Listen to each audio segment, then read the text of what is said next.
The night was still when Evelyn Blackwood found herself standing before the mansion. Its towering windows reflected no light, and the iron gates groaned open as though welcoming her into silence. Lantern in hand, she stepped across the threshold, each footfall echoing into the dark. The air inside was thick with dust, as if time itself had forgotten this place.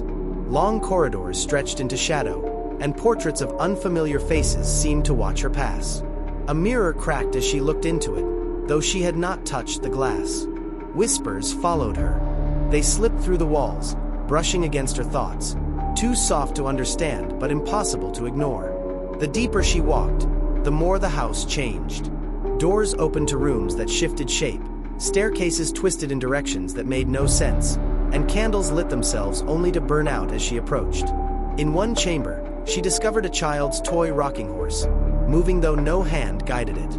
In another, a grand dining table sat set for a feast long past, the silverware still gleaming, the chairs waiting for guests who would never come. A cold breath swept across her neck, and when she turned, the chairs were filled with shadowy figures staring at her in silence.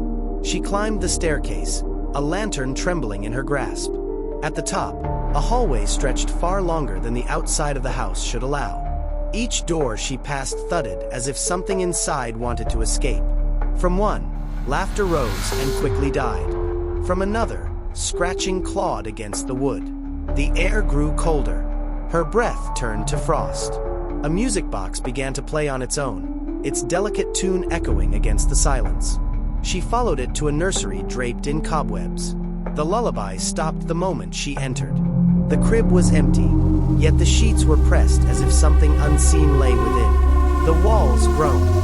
She stumbled back as the nursery dissolved into darkness, and she was standing in a ballroom. Chandeliers swayed though there was no wind. A ghostly orchestra began to play, their instruments hovering in the air, bows and fingers moving with no musicians attached.